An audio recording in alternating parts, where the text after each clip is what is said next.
Where we are, it's called a Roman bathhouse. We are in a Roman spa, just to understand. And exactly, we are outside the walls of Pompeii, called Terme Suburbane, means outside the city walls. This complex of bathhouse was built in the first 10 years of the 1st century AD, in the time of Augustus, just to understand.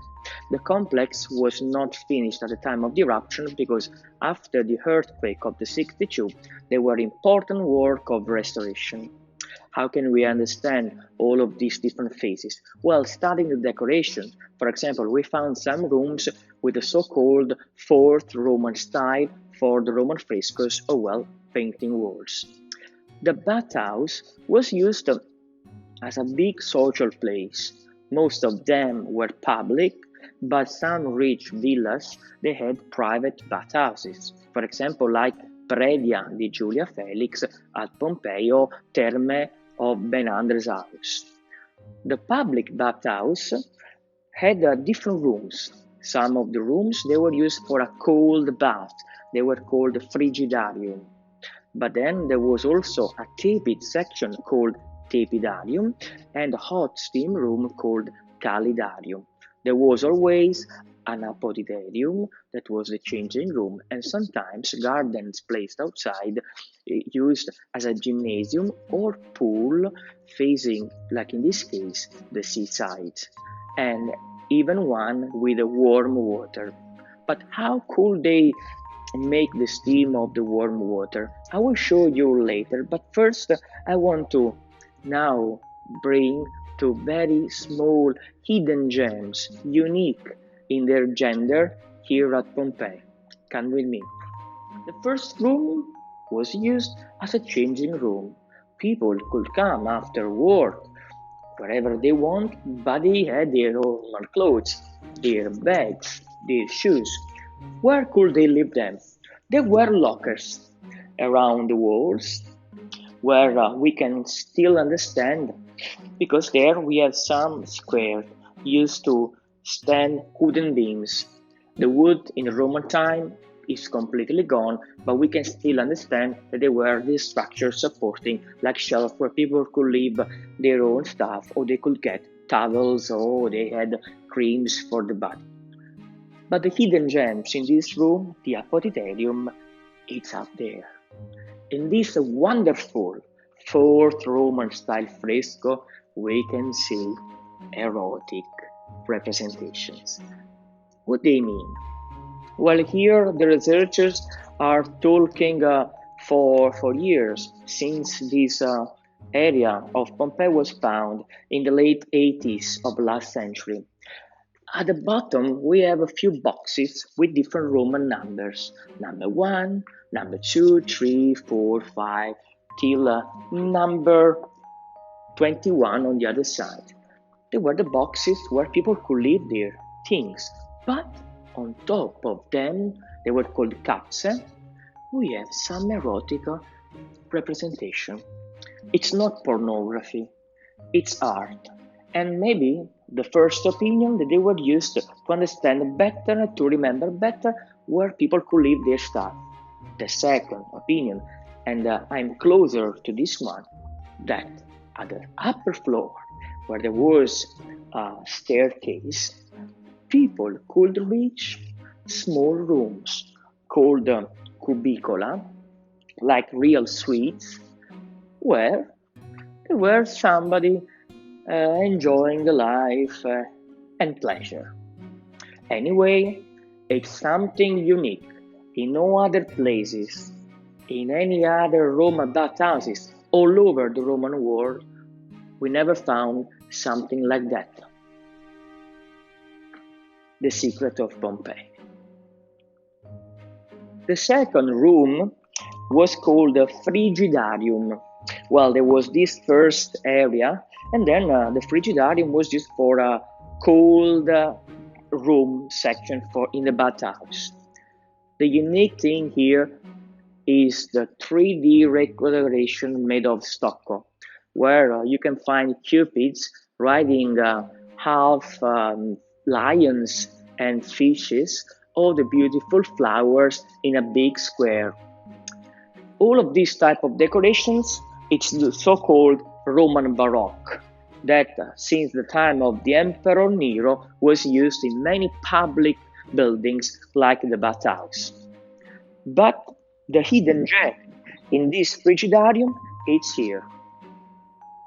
There was a spot called the Nymphaeum, or was still part of the frigidarium, where a cold pool, all covered with the so-called coccio-pesto, the waterproofing material used by the Romans for pools or cisterns, but we have the incredible decoration with this Hellenistic taste. We have a war between an octopus and a lobster, while on the other side we have Europa on the animal and cupids around. And in front of you we have the great fountain used as a waterfall with decorations made of volcanic rocks to recreate the ambience of a cave, and on a side an amazing mosaic made of glass, pasta vitrea. And imagine the effect of water coming down, reaching the pool. You could be here swimming, talking, chatting with people in this incredible area. But one of my favorite representation scene here is on this wall, where we can literally find two boats with soldiers on top, and these two boats are leaving from a city. That's the representation of a real port, the port of Alexandria in Egypt. And how can we understand that it's Alexandria in Egypt? There is the lighthouse of the famous Egyptian city. It was very common at Pompeii in this time to have a lot of Egyptian style frescoes. In the city of Pompeii, there is also the famous temple of Isis, Iside, and some of the Egyptian styles are representing on the walls over there, where we can see crocodiles, hippos, ducks, everything that is like a kind of revival of the Egyptian world.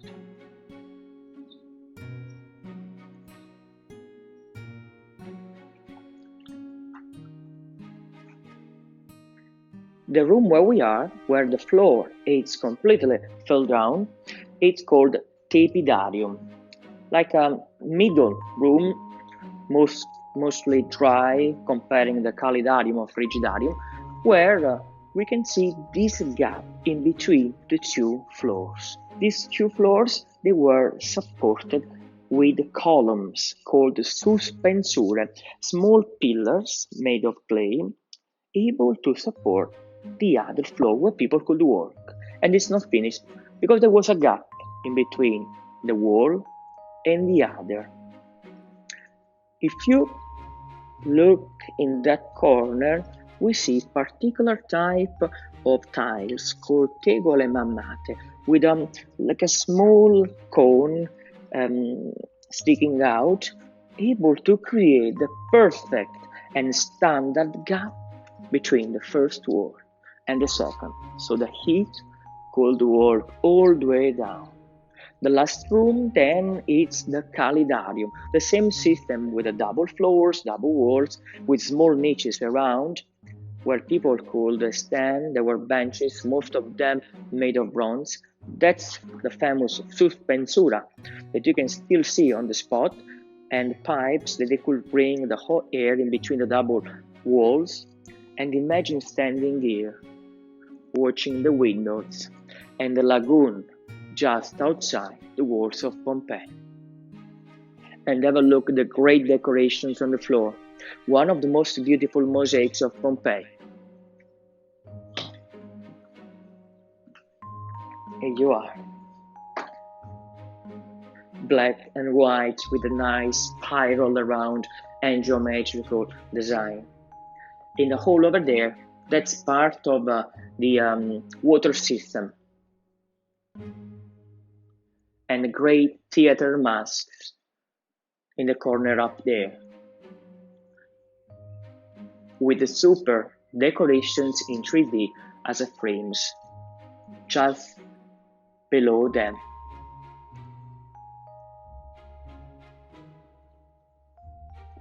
Happy about this place? Don't forget that if you want to know more about all of the Roman architecture and history, just send a message to my website naplesgrandtour.com to book a tour with me. This was the solarium, like a sort of open terrace facing the seaside. Friends, where we are, it's literally outside the city walls of the ancient Pompeii.